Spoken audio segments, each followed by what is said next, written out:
Hospital में बोल दिया कि अब इनके लास्ट स्टेज है और ये कभी भी ख़त्म हो सकती हैं। रहती थी वो स्टिचेस धीरे धीरे ओपन होना स्टार्ट हो गए। आप सोचो कि कम से कम नहीं तो 100 स्टिचेस थे, क्योंकि डॉक्टर ने यहाँ से लेके बैक जो हमारी कमर होती है ना, कमर देती हूँ। अब मम्मी को कैंसर हो गया दूसरी वाली ब्रेस्ट में। अगर ये मांगने वाली चीज़ होती थी ना, मेरे से ना हाथ नहीं फैलाया जाता था। पता नहीं क्या होता है ना, सेकंड टाइम वो बिल्कुल हिम्मत हार जाता है और कुछ उसको आसपास कुछ नहीं दिखता, सिर्फ और सिर्फ एक चीज़ दिखती है, वो है मौत। स्वागत है आप सबका मेरे प्यारे से YouTube चैनल पे। तो कल मैंने अपनी लाइफ स्टोरी का, अपनी ब्लैक लाइफ स्टोरी का फर्स्ट पार्ट आप लोगों को इंट्रोड्यूस कराया था। तो आज वहीं से उसी सेकंड पार्ट से हम स्टार्ट कर रहे हैं। तो कल का अगर वीडियो नहीं देखा तो प्लीज़ आई बटन पर लिंक डालूंगी, पहले उसे देखना और फिर आकर इसे देखना। तो आज भी कुछ ऐसा ही टाइम है। आज भी जैसे कल मैंने सुबह अर्ली मॉर्निंग 7 बजे वो वीडियो शूट की थी, आज मैं रात के 10 बजे ये वीडियो शूट कर रही हूँ।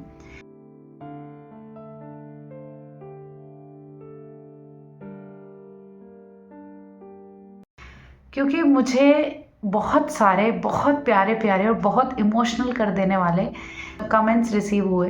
तो थैंक यू सो मच सबसे पहले कि आपने मेरे पार्ट 1 लाइफ स्टोरी को इतना प्यार दिया। मैं दोनों हाथ जोड़ के आप सबको थैंक यू करना चाहूँगी। तो आज वहीं से जर्नी स्टार्ट करते हैं और पार्ट 2 स्टार्ट करते हैं। तो पार्ट 2 के अंदर मैं कल जहाँ हमने छोड़ा था कि मेरी जो मदर थी उनको डॉक्टर्स ने कैंसर बता दिया था। फर्स्ट स्टेज मतलब फर्स्ट टाइम जो कैंसर हुआ था वो होना स्टार्ट हो गया था और उसके बाद उनके जो भी साइड इफ़ेक्ट्स कैंसर के होने लगे, जैसे कि बालों का झड़ना हो गया, जैसे कि वो बहुत वीक होती जा रही थी और बहुत टेंस्ड रहने लगी थी, बहुत सारी सिचुएशन उनके इर्द गिर्द घूमना स्टार्ट हो गई थी। पता है यार, इस चीज़ के साथ साथ ना उनको टेंशन ये भी थी कि मेरे बच्चों का क्या होगा। कोई भी मदर है, आज हम भी मदर है और आप सब बहनें जो भी मेरी वीडियो देख रहे हो, आप सब भी मदर हो, तो आप समझ सकते हो कि हमारी ज़िंदगी का सबसे बड़ा खौफ यही होता है कि अगर कभी हम ना रहें तो हमारे बच्चों का क्या होगा। तो सेम यही वाले थॉट्स मेरे मम्मा के थे, क्योंकि मैं बहुत छोटी थी और मेरे भाई बहन तो मुझसे भी 4-4 5-5 साल छोटे थे। तो सोचो कितना ही उनके माइंड में वो वाली चीज़ें घूमती थी।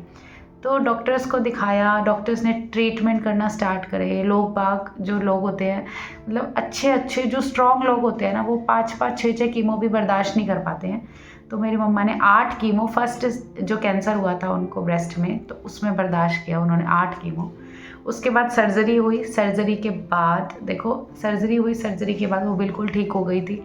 उसके बाद उनके हेयर्स वेयर्स फिर से ग्रो होना स्टार्ट हो गए और वो ठीक रहना स्टार्ट हो गई। सिर्फ विदिन 6 मंथ वो फिर से उनकी तबीयत ख़राब रहना शुरू हो गई। तबीयत ख़राब क्या यार, इतना ज़्यादा पेन रहने लग गया था उनको, इतना ज़्यादा पेन रहता था कि मैं क्या ही डिफ़ाइन करूँ। मुझे आज भी वो मोमेंट याद है और मैं हाथों में गूज़ बम्प्स है। मैं आप सबको फिर से बोलूँगी, अगर ये वीडियो पूरी देख ली ना, क्योंकि आज सेकंड पार्ट होने वाला है और आज मैं पूरा ट्राई करूँगी कि इसमें वीडियो को पूरा आज एंड कर दूँ। तो मतलब वो इतना दहशत भरा मोमेंट होता था ना कि आसपास हमारे कानों में ना सिर्फ मम्मा की आवाज़ गूंजती थी, सिर्फ और सिर्फ यही आवाज़ गूंजती थी, हाय हाय हाय ऑल द टाइम। आप सोचो, आप छोटे छोटे से बच्चे हो, आप सुबह उठ रहे हो तो मम्मा का वो हाय हाय हाय हाय सुनना, दोपहर को स्कूल से आ रहे हो तो हाय हाय हाय सुनना, रात को सो रहे हो तो वो सोती ही नहीं थी, मेरी मम्मा बिल्कुल नहीं सो रही थी, वो हाय हाय हाय हाय करते रहते थे। तो सेकंड स्टेज जब उनको कैंसर, सेकंड टाइम उनको जब कैंसर हुआ तो नॉर्मली हमें नहीं पता था कि हमें क्या मैं बिल्कुल ट्राई करूँगी कि जो भी मम्मा ने फेस किया ना एज अ कैंसर पेशेंट, अगर मैं उन सारी चीज़ों को जो मम्मी ने मिस्टेक्स करी या मम्मी ने जो भी अच्छी चीज़ें करी ना, वो मैं सब आप लोगों के साथ ज़रूर शेयर करूँगी, क्योंकि मुझे बहुत एक्सपीरियंस है इस चीज़ का कि मैंने मम्मी को कैसे फेस करते हुए देखा इन चीज़ों को। तो वही जब सेकंड स्टेज कैंसर हुआ ना, तो फिर हम लोग मम्मी को यहाँ पे अपने अलवर में एक न्यू हॉस्पिटल खुला था, कैंसर स्पेशलिस्ट हॉस्पिटल था, तो वहाँ पे नॉर्मली दिखाने के लिए ले गए पापा कि रूटीन चेकअप के लिए दिखा लेते हैं। तो जब वहाँ पे दिखाया तो उन्होंने जब टेस्ट किए ना, उस टेस्ट में फिर से बोल दिया कि आपको कैंसर है।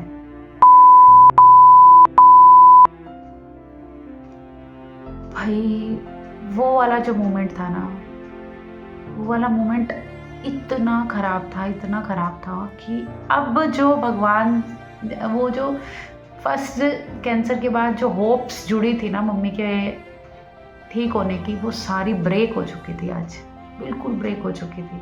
क्योंकि फिर से कैंसर होना, आप सोचो उस पेशेंट का के ऊपर क्या बीतती है, क्योंकि वो बिल्कुल हिम्मत हार जाता है। जो फर्स्ट टाइम उसने सरवाइव किया होता है ना, सेकंड टाइम वो बिल्कुल हिम्मत हार जाता है और कुछ उसको आसपास कुछ नहीं दिखता, सिर्फ और सिर्फ एक चीज़ दिखती है, वो है मौत। तो ऐसे ही कुछ मम्मी के साथ भी हो रहा था। अब मम्मी की ना सारी, जो मम्मी बहुत पावरफुल या स्ट्रॉन्ग बन रहे थे ना, वो सब चीज़ धीरे धीरे ख़त्म हो रही थी। बट उनको फिर भी एक आस क्या दिख रही थी, हम 3 बच्चे, उनको ये लगता था मुझे इनके लिए जीना है। फिर से पापा ने बिना ट्रीटमेंट में, मेरे फादर जो थे मम्मी के ट्रीटमेंट में इतना सा भी उन्होंने लैक नहीं होने दिया। वो पैसा कहाँ, आप समझ भी नहीं सकते हो कि कैंसर की बीमारी में कितना पैसा लगता है। एक मिडिल क्लास फैमिली वाले जो लोग होते हैं ना, उनके लिए बहुत बहुत बहुत कड़ा, बहुत सख्त ये टाइम होता है कि पहली चीज़ पेशेंट की टेंशन, दूसरी चीज़ पैसे की टेंशन। 2 टेंशन्स में जीता है जो ऊपर वाला इंसान होता है। पेशेंट तो सर्वाइव कर ही रहा है, लेकिन मम्मी के ना बिल्कुल भी ट्रीटमेंट में लैक नहीं होने दिया पापा ने, और बहुत अच्छे से उनको ट्रीटमेंट दिलाया। और फिर दोबारा से जयपुर लेके गए, क्योंकि फर्स्ट टाइम मम्मी का ट्रीटमेंट दिल्ली से चला, तो सेकंड टाइम अपने जयपुर से चला। जयपुर जब दिखाया मम्मी को, तो उन्होंने भी बोल दिया भाई आपको अब तो कैंसर है। और अब कहाँ कैंसर हुआ ये भी मैं बता देती हूँ। अब मम्मी को कैंसर हो गया दूसरी वाली ब्रेस्ट में। दूसरी वाली ब्रेस्ट में जब कैंसर हुआ, तो उस वाले कैंसर के ना साइड इफ़ेक्ट सब यहाँ भी आने लगे थे, जहाँ का सर्जरी हो चुकी थी। और भाई वो जो स्टिचेस लगे थे ना मम्मी को, मैंने वो टाइम फेस किया। आप इस चीज़ को सोचना, आप मुझे सिर्फ और सिर्फ आपके 5 से 10 मिनट देना ना, आप इस टाइम को फील करके देखना। वो जो स्टिचेस पहले लगे थे ना, वो मम्मी इतना पेन में रहती थी, वो स्टिचेस धीरे धीरे ओपन होना स्टार्ट हो गए।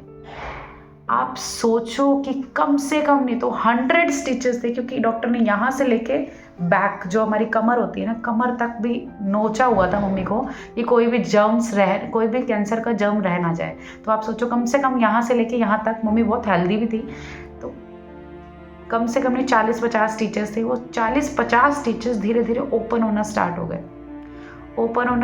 गए। तो भाई इतना बुरा वो टाइम था उनके लिए। आप सोचो, कहते हैं कि कैंसर का जो पेन होता है ना, वो इतना भयानक होता है, इतना भयावह होता है ना, कि थॉट से बहुत अलग होता है।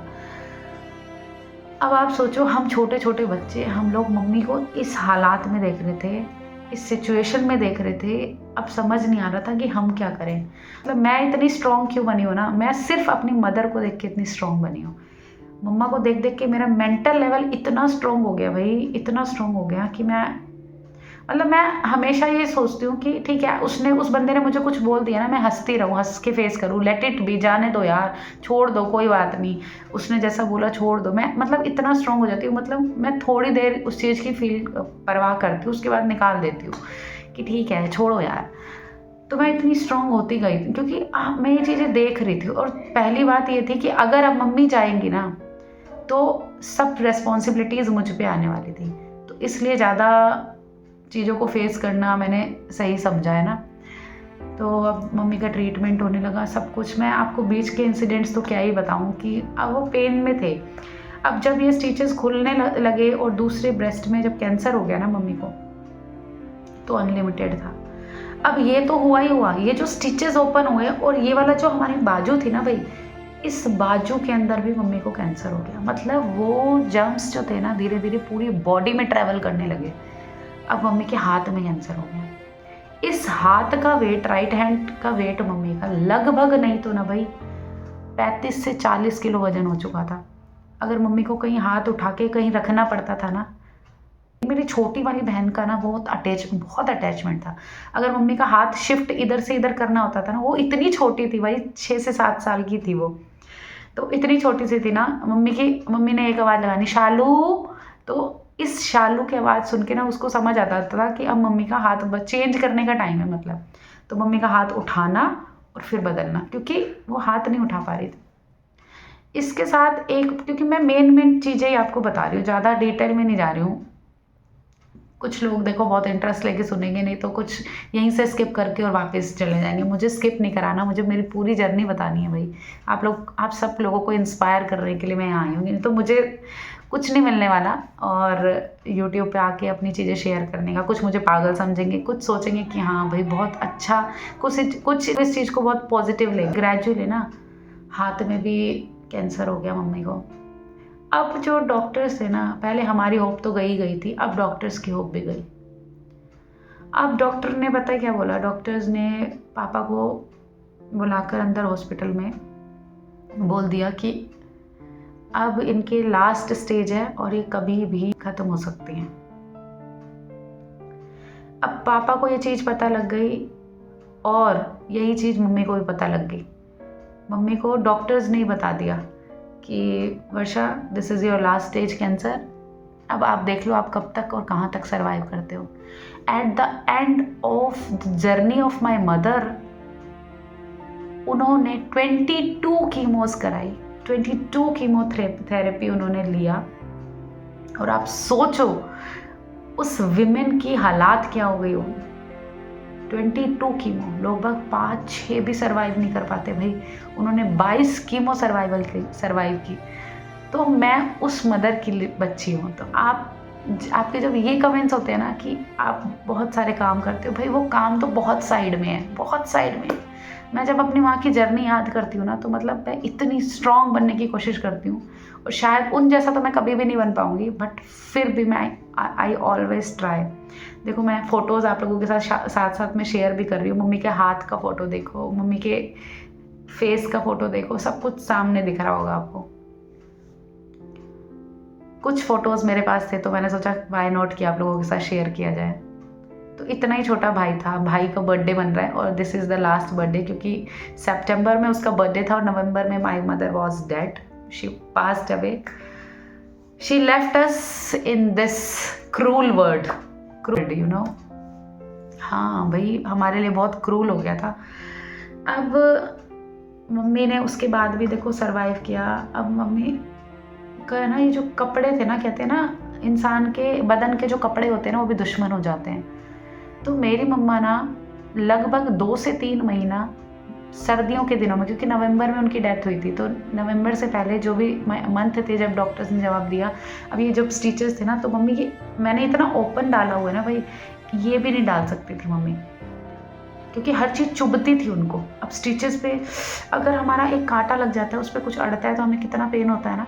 तो मम्मी को कुछ भी अड़ता था ना तो मम्मी की तो जान निकल जाती थी। तो उनको ऐसा कुछ मतलब कुछ कवर करने के लिए सिर्फ वो दुपट्टा लेती थी और नीचे से मतलब जो भी ट्राउज़र वगैरह डाला होता था, ऊपर से वो कुछ नहीं डालती थी। तो उनके तो लास्ट मोमेंट पे ना भाई ये बदन के जो कपड़े थे ना वो भी दुश्मन हो गए थे। और हम लोग हमेशा मरते रहते हैं, लड़ते रहते हैं चीज़ों को लेकर, ज़मीन जायदाद को लेके, इवन कपड़ों को लेके, इवन मेकअप को लेके, सब चीज़ों, छोटी छोटी चीज़ों के लिए लड़ते हैं ना। अब आप देखो चीज़ें मेरी माँ के बिल्कुल सामने थी, बट वो नहीं पहन पा रही थी, क्योंकि वो पहन ही नहीं सकती थी भाई, क्योंकि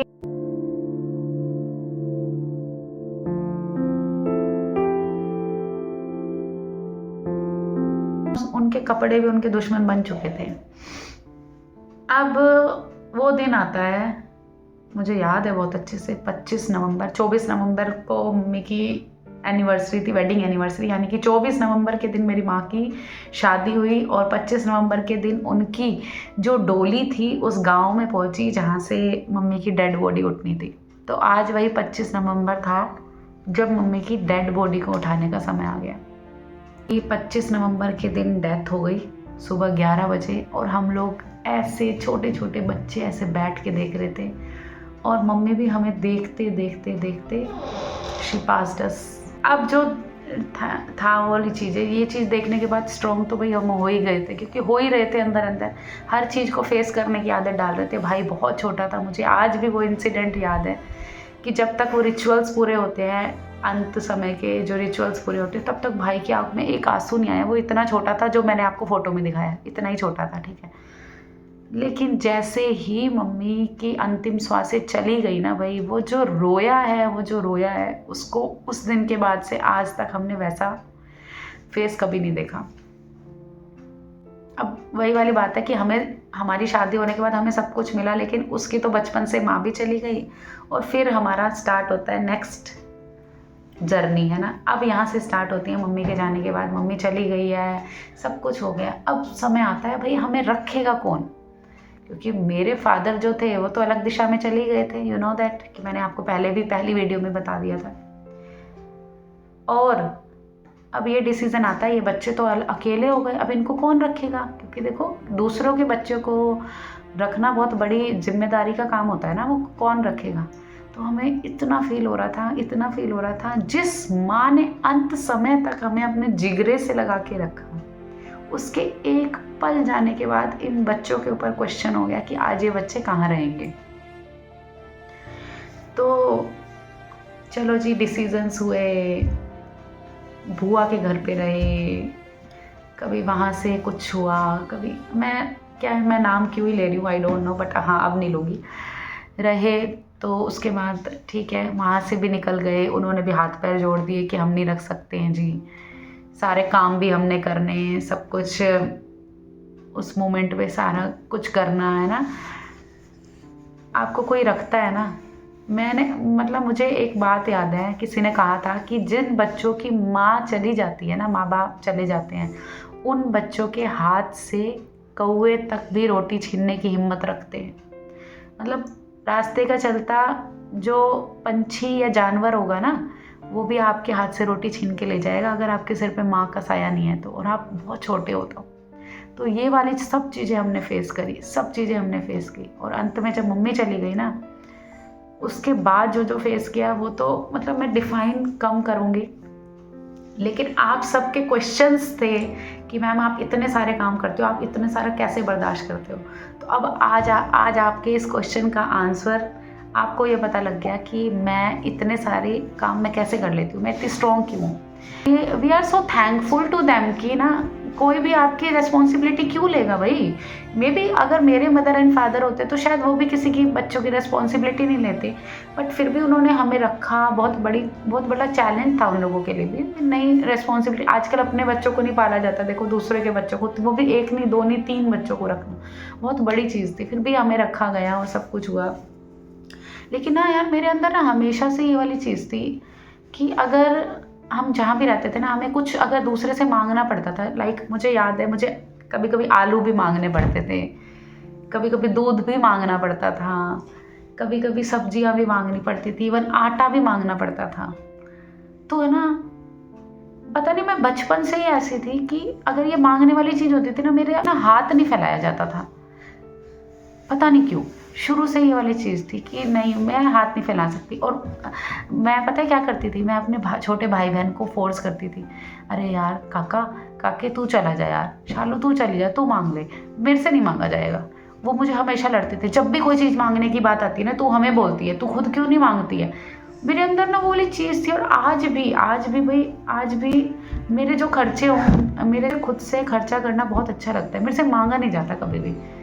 और आज भी मेरी वही आदत है। मतलब मैं मेंटली ये चीज़ दुख देख के मैं इतनी वो हो गई थी कि नहीं, ना मुझे किसी से मांगना है, ना मुझे भगवान कभी किसी के आगे हाथ मत फैलवाना, क्योंकि हमने बहुत हाथ फैलाए, बहुत कुछ मांगा, सब कुछ किया। लेकिन मैं इतनी बर्दाश्त से बाहर हो चुकी हूँ। अब मुझे ये लगता है ज़िंदगी में कि मैं जितनी मेहनत कर सकती हूँ, जितना हार्ड वर्क कर सकती हूँ ना, उतना सब कुछ करूँ। मैं बिल्कुल भी थकती नहीं हूँ। मैं इतने सारे, आज आपके साथ 10 बजे बैठ के वीडियोस बना रही हूँ, अभी नीचे जाऊँगी, नीचे जाके खाना मैं बना कर आई हूँ, अब नीचे जाके मैंने किचन समेटनी है, भाग्य की स्टडीज़ देखनी। तो 11 साढ़े 11 बजने वो ईजिली है मेरे लिए, बजेंगी। और आप सोचो, ये वीडियो 21 मिनट की अब तक हो चुकी है। इस वीडियो को अब तक फिर एडिट करूँगी, अपलोडिंग पे लगाऊंगी, तो मेरे वो 12-1 बजने हैं। फिर भी मैं एवरी मॉर्निंग मेरा हंसता हुआ फेस होगा। मैं मतलब उन लोगों को देख के हैरान होती हूँ कि आप लोग मुँह सुजा के रह कैसे लेते हो भाई।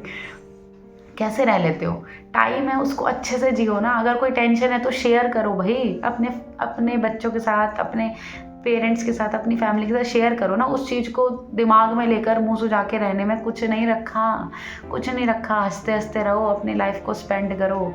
आज आप सबको मेरे इस क्वेश्चन का आंसर मिल गया कि मैं इतनी स्ट्रॉन्ग कैसे बनी हूँ भाई। मैं इतनी स्ट्रॉन्ग सिचुएशंस को देख देख के बनी हूँ। मैं इतनी स्ट्रॉन्ग अपनी मदर की कंडीशन को देख के बनी हूँ। मैं इतनी स्ट्रॉन्ग मेरे पापा के जाने के बाद 2 भाई बहनों को साथ में रखकर देखकर तब बनी हूँ। और मैं इतनी स्ट्रॉन्ग दूसरे लोगों का व्यवहार देखकर बनी हूँ, इसलिए मैं इतनी स्ट्रॉन्ग बन चुकी हूँ। आप सब ने मुझे इतना प्यार दिया फर्स्ट पार्ट 1 में मुझे इतना प्यार दिया, इसीलिए मैं अब मेरी हम्बल रिक्वेस्ट आप लोगों से ये है कि पार्ट 2 को भी उतना ही प्यार देना और अपने प्यारे प्यारे कमेंट ज़रूर छोड़ कर जाना। और ऐसे लोगों के साथ शेयर ज़रूर करना जो लोग बिल्कुल डिमोटिवेट हो जाते हैं, जिनको लगता है ना कि मेरी ज़िंदगी में सब कुछ ख़त्म है, तो उनको ये शेयर करना और उनको शेयर करके बताना कि कुछ ख़त्म नहीं होता। जहाँ से आप शुरू करोगे वहीं से स्टार्ट होता है। ये बहुत छोटी सोच होती है कि आप लोग ये जिस दिन मान लेते हो ना आज सब कुछ ख़त्म है, भाई कुछ भी ख़त्म नहीं होता। कहते हैं हर दिन एक नई सुबह होती है, हर दिन होप्स की, आशाओं की एक नई किरण लेकर आती है ना। मुझे बहुत अच्छे से याद है जब मेरी शादी हुई थी 2013 में, मैं 18 ईयर्स की थी। सोचो मैं 18 ईयर्स की थी।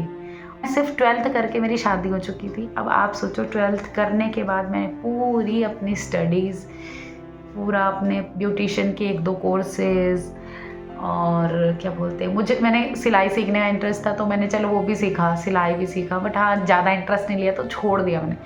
वो भी सीखा, बच्चे हुए, 2 बच्चे हुए, फैमिली देखो, फैमिली भी नहीं तो 18 साल की उम्र में मुझे नहीं लगता कि आज के टाइम की लड़कियों को कुछ इतना सा भी अगर हम कहें कि घर में ये एडजस्टमेंट करना है तो आप कर लोगे। देखो ससुराल में आने के बाद भी काफ़ी सारे एडजस्टमेंट होते हैं।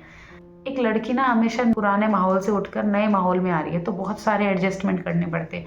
ये कहने की बात है, आज ये चीज़ सुनकर किसी को बुरा भी लगेगा, अरे एडजस्टमेंट कब कहाँ, बट मेरा ये रहा कि मैंने कभी किसी के साथ शेयर नहीं किया, कभी किसी को नहीं दिखाया। और आज भी अगर घर की छोटी छोटी बातें होती है ना, लोग बाग अपनी बहनों को, भाइयों को, इसको बताते हैं, मेरी बिल्कुल भी आदत नहीं है। ना तो मेरे हस्बैंड से मेरी शेयर करने का कि मैं अपनी छोटी छोटी बातों को अपने हस्बैंड को शेयर करूं। मैं खुद पे डील कर लेती हूँ। मुझे ये लगता है मैं इतनी स्ट्रॉन्ग, इतना मेंटल लेवल अच्छा है कि मैं चीज़ों को स्ट्रांगली हैंडल कर सकती हूँ। तो आज की वीडियो को यहीं एंड करेंगे। स्ट्रॉन्ग बनो भाई, स्ट्रॉन्ग बनो। मेरा यही आप सब लोगों से कहना है कि अच्छे से रहो, स्ट्रॉन्ग बनो। अपने बच्चों को ना बचपन से ही सब कुछ सिखाओ, क्योंकि समय का कुछ नहीं पता। आज आप हो, कल आप नहीं हो, तो आपके बच्चे पीछे से 2 वक्त की अपने लिए रोटी बना के, अरेंजमेंट करके खा ले। उनको इतना मैच्योर ज़रूर बनाओ।